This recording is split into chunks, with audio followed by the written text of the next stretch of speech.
Et salut tout le monde, allez, bienvenue dans cette dernière vidéo, un peu de travaux des champs. Donc là vous le voyez derrière moi, on est parti avec le Merge Max.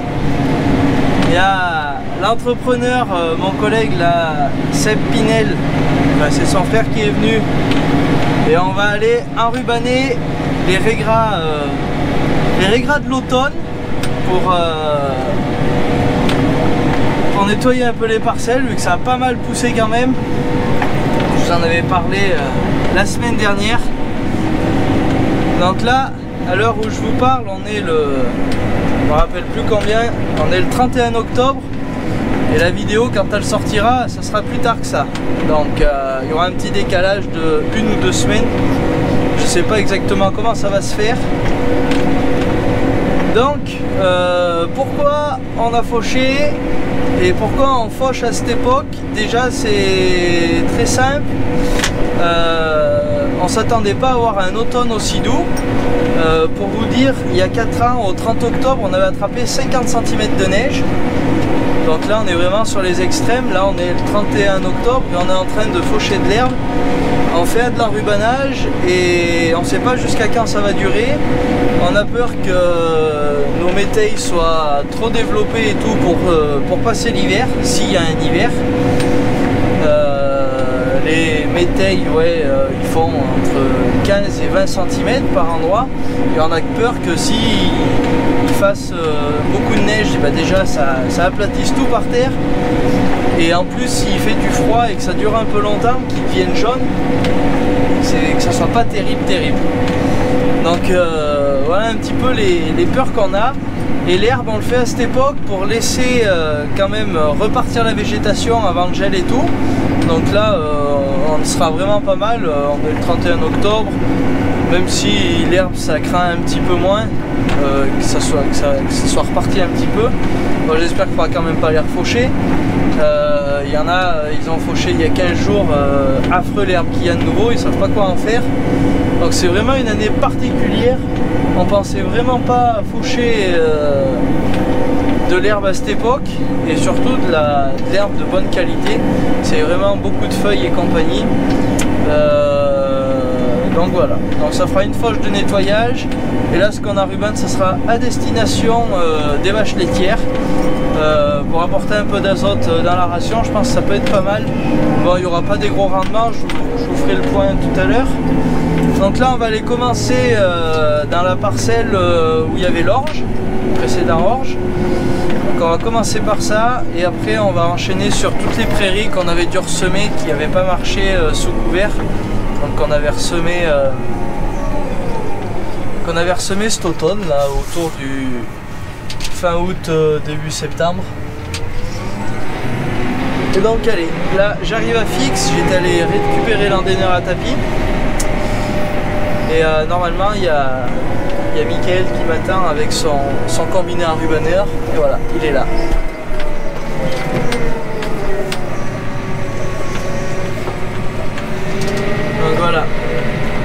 Voilà la bête. Il est déjà venu sur la ferme, mais j'ai jamais eu vraiment l'occasion de vous faire une vidéo. Donc c'est un Fendt 720 avec une John Deere C441R. Donc c'est le combi pack John Deere, vraiment haut de gamme. Je crois que c'est vraiment solide. C'est fait pour enquiller de la botte. Donc je crois que c'est la deuxième campagne qu'ils l'ont. Ils en ont 2 sur l'entreprise. Dites-moi si ça vous intéresse que j'aille faire une vidéo un jour sur leur entreprise. Ils ont pas mal de feindes. Ils ont une charge STM comme j'avais essayé au printemps. Donc il y a vraiment une jolie entreprise. Ils font que des travaux à façon, donc du semis, du labour, du combi-pack, de la fauche, épandage de fumier avec 2 pérares. Donc dites-moi si ça peut vous intéresser que j'aille faire un jour un petit tour chez eux. Bon voilà, on arrive déjà à la parcelle. Intro un petit peu longue, mais voilà. J'ai envie de bien poser les bases, que vous compreniez bien ce qu'on allait faire. Et puis on est parti.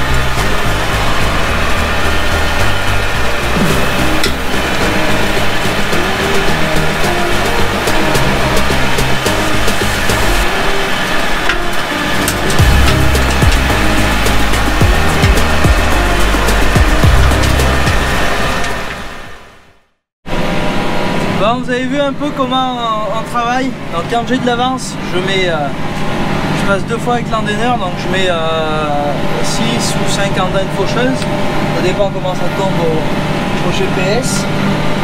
Et sinon je décale 3 andins en une seule passe. Donc je préfère tout décaler comme ça lève bien tous les rangs de la faucheuse.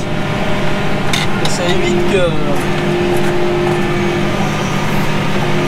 évite qu'il reste de l'herbe plaquée au sol et que le combi-pack n'arrive pas trop à le lever.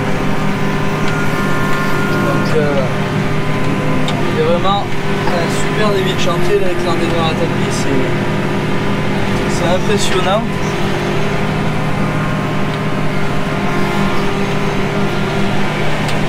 Donc l'avantage c'est que je peux soit mettre à gauche, soit à droite, soit au milieu, soit ouvrir l'endaineur ou le fermer. Enfin il y a plein de possibilités possibles et inimaginables pour faire des andins. Et franchement plutôt content de l'appareil. Donc vraiment hâte de le tester dans les gros ensilages première couple, les seigles et tout, voir un peu le débit de chantier que ça peut avoir, mais je pense que ça en sera pas mal. Bon, allez, on a fini la première parcelle, on va changer, je vous fais les prises de vue au drone, et puis on discutera de ça plus tard. Donc,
bon voilà, vous avez vu, je vous ai fait quelques prises de vue au drone. Bon, plutôt sympa là, le petit duo Fan 720 avec le combi pack et l'Arion et le Merge Max. Bon, on en est à 18 bottes, ça rend pas des masses, mais bon, c'est plus pour nettoyer. Plutôt content de l'endaineur à tapis là, je sais pas si vous avez vu, mais même que ça soit de la petite herbe et tout, ça ramasse plutôt bien. Je pensais pas que ça ramasse aussi bien. On m'avait dit que c'était un peu compliqué à régler et tout, comme ça quand il n'y avait pas de quantité, mais il faut bien penser à mettre le distributeur en flottant, que ça suive bien le terrain, et sinon ça y va tout seul, moi je trouve. Donc Mickaël il me talonne, bah, il n'y a pas le feu au lac hein, comme on dit.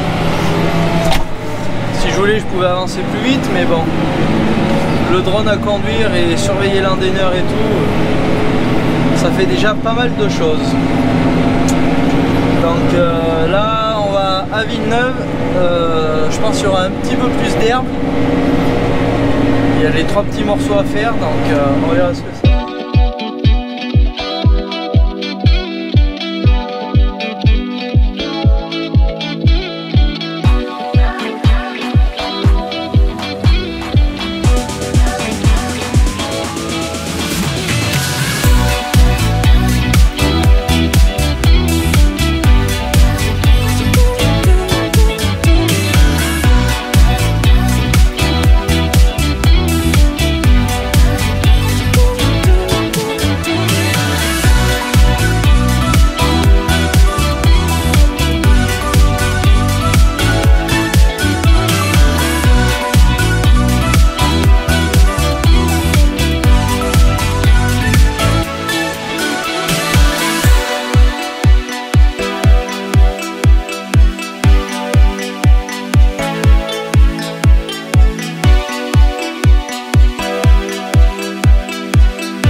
Bon, on est en fin d'après-midi, on est en train de ramasser les bottes du coup qu'on a fait ce matin avec mon père. Enfin, on ramasse les bottes avec mon père qu'on a fait ce matin avec Michael du coup. Donc il y a eu 33 bottes au total sur 13 hectares en tout. Bon, ça fait pas des rendements énormes, mais bon, comme je vous l'ai dit, ça permettait de ramasser un peu de marchandises Et donc ça, on va essayer de le mettre un peu dans la mélangeuse pour donner aux laitières, afin d'améliorer un peu la ration, parce que notre ensilage d'herbe n'est pas terrible, vu que ça avait été fait en plein soleil, en pleine canicule presque. Ça avait brûlé l'herbe et tout, du coup il n'y a pas beaucoup de valeur. Donc là je pense que ça doit pas être mauvais, là, que de la feuille, pas trop d'eau. Donc on verra ce que ça donne quand on attaquera d'en donner, je vous tiendrai au courant. Ce sera d'ici 3 semaines à mois, le temps que ça se conserve un peu quand même. Donc là, je suis avec l'Arion, Pépère, mon père avec le JCV. Pas trop charger les plateaux pour pas abîmer. Et je vous ferai voir dans la semaine, mais même que nos faucheuses elles rasent un peu, ça a plutôt bien reparti. Ça fait un joli paillasson vert. C'est chouette à voir, j'aime bien, là, quand l'herbe elle repousse, ça fait chouette. Et donc l'avantage d'avoir un déné comme ça avec le Merge Max, des endroits où il n'y en avait pas beaucoup, je lui mettais 15 mètres dans l'andin et ça évitait de passer trop de fois avec le combiné, vu que c'est un peu plus lourd et que dans les virages ça a tendance à pas mal ripper quand même, les doubles essieux là, vu qu'il n'y a pas d'essieux suiveurs là-dessus. Donc on n'a rien abîmé, les prairies c'était la priorité. On préférait voilà, enrubanner que l'ensiler, déjà par le volume qu'il y avait, et aussi de par que ça abîmait quand même un peu plus d'ensiler. Donc voilà, on ramasse ces quelques bottes, on finira demain ou après-demain, il fera jour. On a fini de semer, ça commence à être plus tranquille, donc ça sert à rien de se précipiter.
Ça tombe.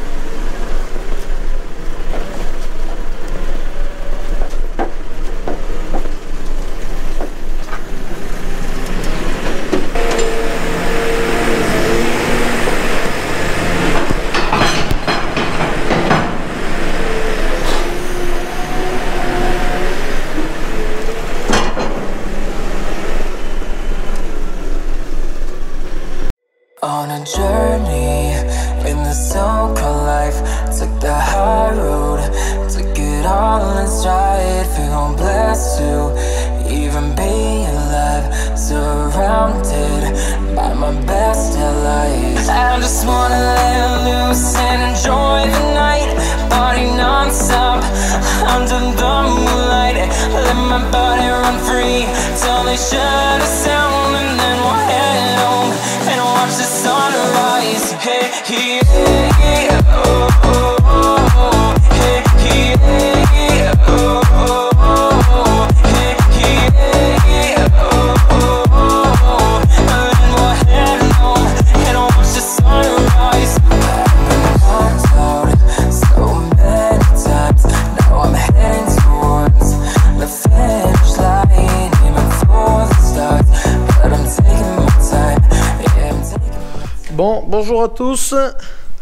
Arthur est rentré du CIMA, ça sera la suite de la vidéo des travaux de la semaine dernière. L'ASMI de criblure part. J'ai déchargé ça ce matin. 29 tonnes et des brouettes au godet 1 heure. Bon, criblure de maïs. Pour ceux qui ne savent pas ce que c'est issu du maïs. En fait, ils chauffent le maïs pour en faire des flocons, comme des cornflakes. C'est le même principe que des cornflakes. Regardez, là on peut en voir. Tout ce qui fait un peu mieux plat, voilà. Ça en est. Alors une fois que c'est floconné, dans cette entreprise-là, ils s'en servent pour le vendre aux entreprises qui font de l'aliment ou à des paysans. Ils s'en servent pour faire des mâches pour les génisses. Et ensuite, il reste tous ces petits bouts de flocons qui sont trop petits pour aller dans un mâche, et la poussière. Donc ça, c'est la deuxième utilité pour nous, c'est de le mettre dans la mélangeuse et de rattraper un peu l'énergie qui manque dans le maïs. Alors voilà. Comme on peut le voir, on pourrait presque en manger au petit déjeuner. Bon allez, je vais rejoindre Arthur et son père qui sont à la traite ce matin. Joe avait pris son jour. Puis voilà, ils doivent avoir fini. Maintenant, on va aller faire la mélangeuse.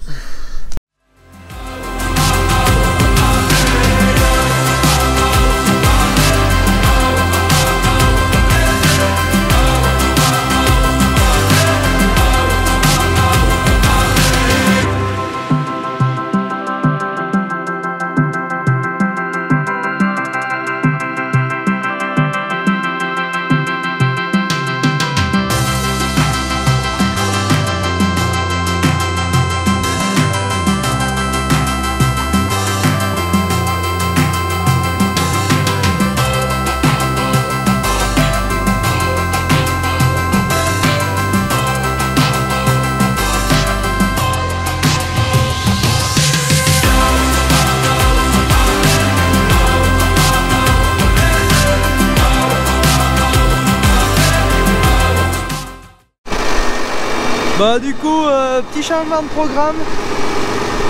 On a regardé un peu la météo et clairement c'était la dernière fenêtre climatique pour s'occuper des seigles.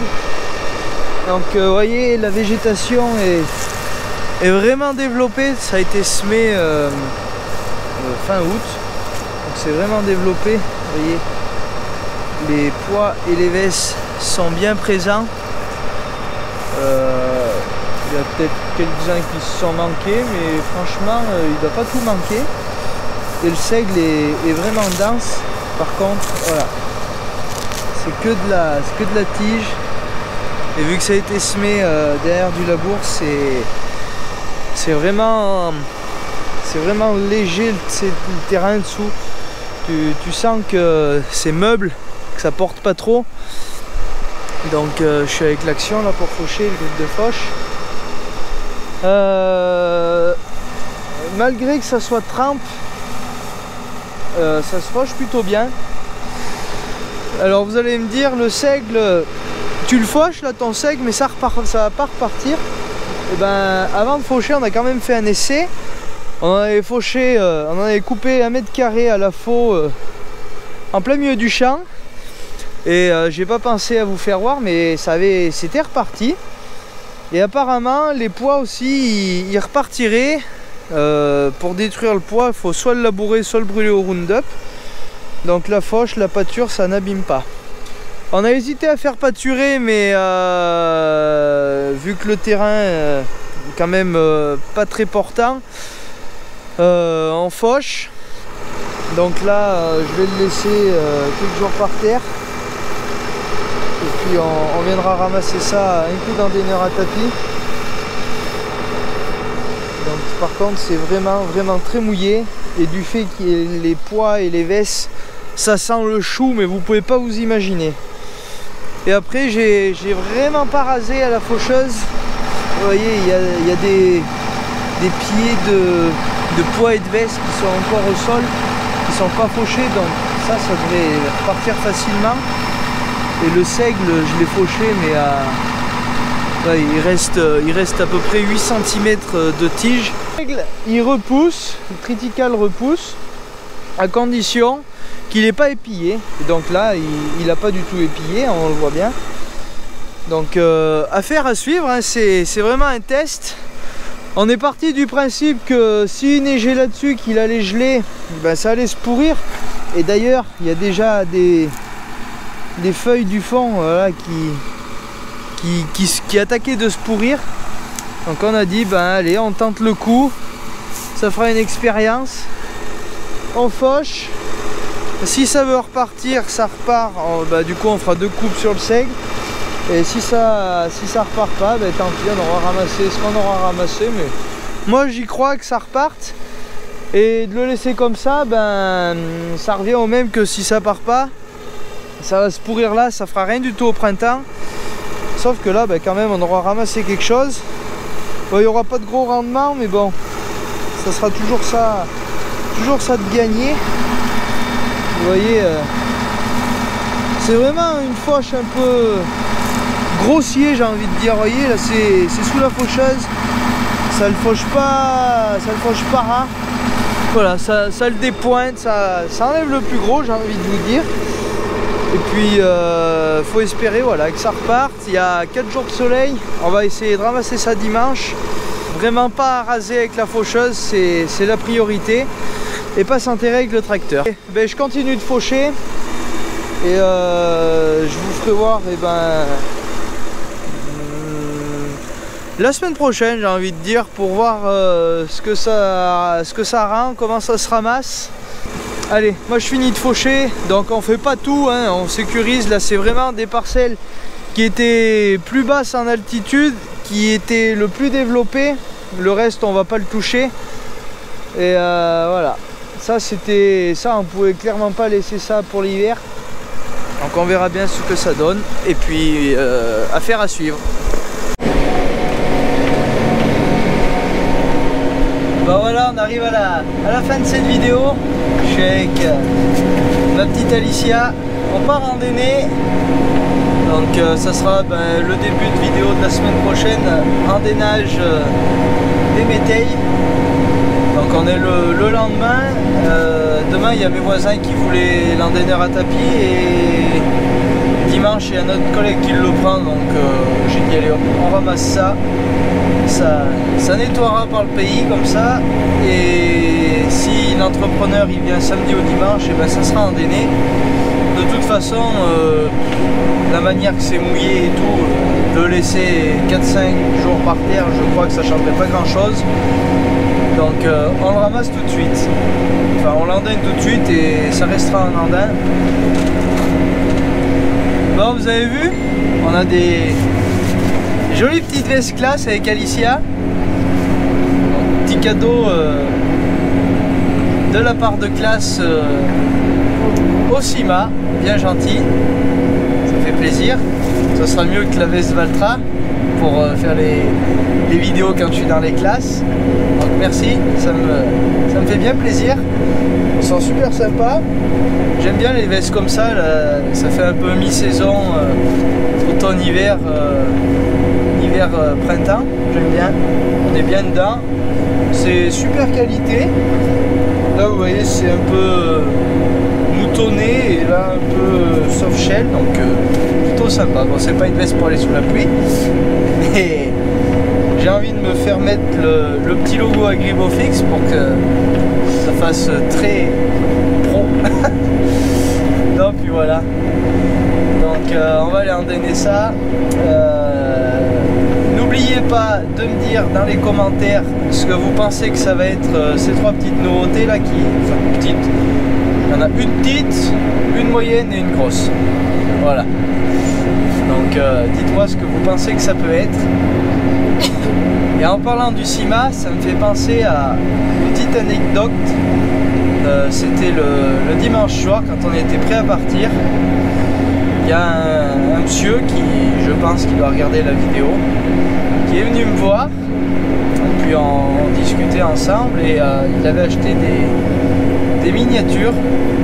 Et je lui ai dédicacé une de ces miniatures pour son fils qui est décédé sur un accident de tracteur. Voilà, c'est un peu triste comme histoire pour finir la vidéo, mais je voulais en parler. Et ce monsieur, voilà, il avait perdu son garçon de 17 ans sur un accident de tracteur. Donc ça m'a beaucoup ému quand il m'a raconté ça. Je m'attendais pas du tout à ce qu'il me dise ça pour quoi il avait acheté une miniature. Et du coup je lui ai dédicacé sa miniature, je lui ai fait un petit mot et c'est, je crois, le moment du CIMA qui m'a le plus marqué. C'était très émouvant et il y avait le frère du jeune décédé et du coup son papa. Et on a beaucoup discuté ensemble et voilà, ça fait une belle leçon de vie. Comme quoi, voilà, dans nos tracteurs, on n'est pas invincible. Donc faites gaffe, restez prudents. Et puis moi je vous dis bonne fin de week-end et à la prochaine. Allez, salut!